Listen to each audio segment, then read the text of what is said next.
I'm sorry. I'm really, really sorry because I'm English. I feel of imperial guilt, but also I have a really bad accent, and you may not understand me. You know, so I thought to get over that, we're going to go forward to participation first, so we can build some commonality between me up here and you down there. So let's try it, okay?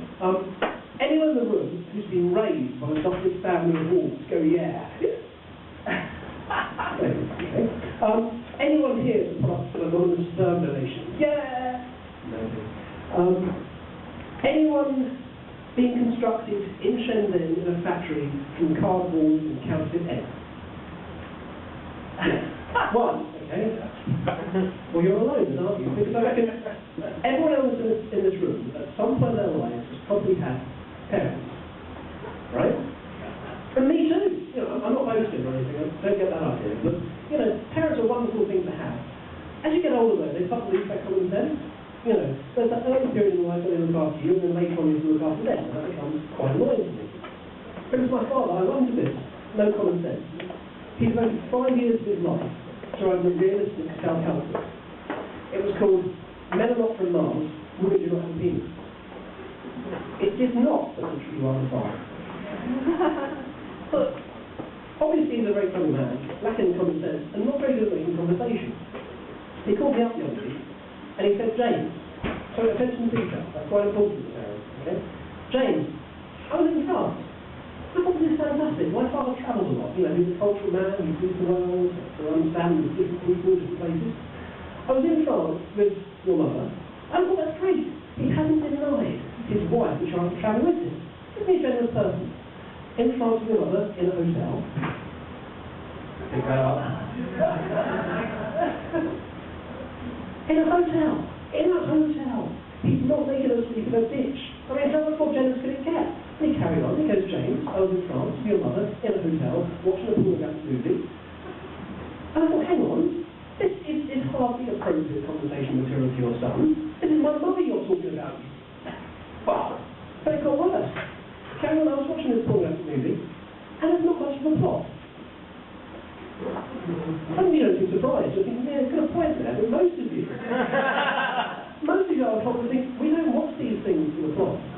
It's not the careful exploration of the human condition that pornography is designed for. And there's hardly much suspense. As soon as the guy turns up and says, I'll come and fix your plumbing, you know the next bit of dialogue will be something along the lines of, oh, have you got a big pool? And, you know, you think more about it. The set decoration isn't very nice. The music's pretty much all from the 70s. And the camera work is terrible. It's wobbling around, it's shaking all over the place. It's like the guy filming it was doing the whole thing one-handed. But I think I know the reason for it, right? Think of this shortlist. Elton John, Oscar Wilde, and Tom Cruise. What have they got in common? Now, for legal reasons, I have to say most of them are homosexual. I can't say all, most. Okay? Now think of another list. George Bush, John McCain, Adolf Hitler. All heterosexual, right? And not an artistic folder in their bodies. I mean, okay, people might stop at this point and say, hang on, what about Hitler? Notable painter, right? Notable painter he may have been, all his other achievements he had, but he was never famous as a maker of pornographic films. And again, we know why. A German pornographic film will consist of naked stormtroopers going, Achtung, Sie kommen, for 2 hours. Again, not very arousing, right? But think back. All those homosexuals, mostly homosexuals, except for Tom Cruise, possibly, great creative people produce culture, whereas John McCain, George Bush, Adolf Hitler, not much in the way of culture. So clearly, if you want some kind of erotic experience, which has a plot and themes and good characterization, okay. At least I thought I should test this out. I should research this. So I amassed a mountain of gay porn, and I watched it all over the last week. And it's disappointing. Gay porn is basically straight porn without the roof. You know, a man comes in at some point and goes, I'll come to fix your plumbing. And the other guy goes, oh, I hope you've got a big tool. You all saw that coming, didn't you? Or maybe somebody will later on. I don't know. I don't have to make judgments. But I thought, really, you know, I've got to get over that. Because after this marathon of watching gay porn, and it was a marathon, by the end of it I was exhausted, shaking, my nipples were sore. I thought, I need to get round to seeing women again, you know, in their natural habitat. So I got to the ferry, went to the cow, went to the strip joint. And I knew what strip joints were like. That sort of woman with high academic qualifications and very few clothes. Right? When I went into this place, I was not prepared to be surrounded by TVs. And I don't mean transvestites, in case you really think I've got some strange interest. The whole place was full of widescreen televisions, showing sport. That kind of person goes to a strip club to watch sport. Have the customers got such a short attention span? I think to themselves, well, it's 10 at night. I quite fancy seeing a grumpy Russian woman sliding backwards naked down a pole. Well, no one is the football score. And on the market, there's very few people. Again, we know what this is.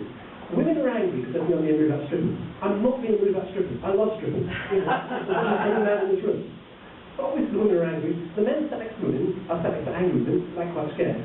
Any man who just comes here by himself is too busy to laugh. He's thinking, when I get home, I'm going to install some pipe work next to my television and get a domestic helper to shimmy up and down. In today's economy, that will not improve your house price. Don't do it. Don't do it. But really, you know, I can't spend the entire time here talking about gay porn and strippers. I've tried, but it wouldn't work. I thought I'd talk to you about the last edit. My resolution was to get myself a girlfriend, so I can become respectful again. Because nobody on Valentine's Day should go to a strip bar in the car to watch TV. Okay? Wasn't quite sure where to find a woman. How it used to work is I drink 12 pints of lager, I'll wake up the next day, a woman who's about 4 hours pregnant, who I didn't recognise. It doesn't work anymore. I've got to go on the internet instead. Internet is a fantastic way to meet women, but there's two types of women on the internet. There's women who make lists. They're great. They have lists which are very long, which have requirements of them, like your height, your weight, your girth, your stamina, your disposable income, your aspirations for what car you want to drive, how many dogs you own, what kind of car you like to have. And after a while, you start to think, that's too much detail, isn't it? Part of the fun of a relationship should be to discover new things about the other person, rather than all at once. You know, you're not going for jobbing to here, Charlotte. But the other kind of woman goes far too far the other way. Because on typical advert will read like, my name's Candy, in Kowloon, want sex now. And although you have to rather focus, you know, where's the candlelit dinner? Where's the chocolate? Where's the flowers you could be buying me? You know, it's just going a bit too fast. But in any case, you cannot base a successful relationship upon an ungrammatical sentence. One very bit laughed in, because one man has tried, But I think my time is up here, so I'm going to leave now. But I'll leave you with one thought. I am still single, so if any of the rest of you are, then I can hopefully give you a hand later on. I'm James Foreman, you're all beautiful people. Good night.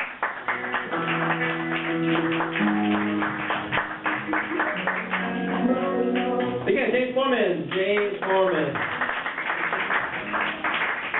So we are in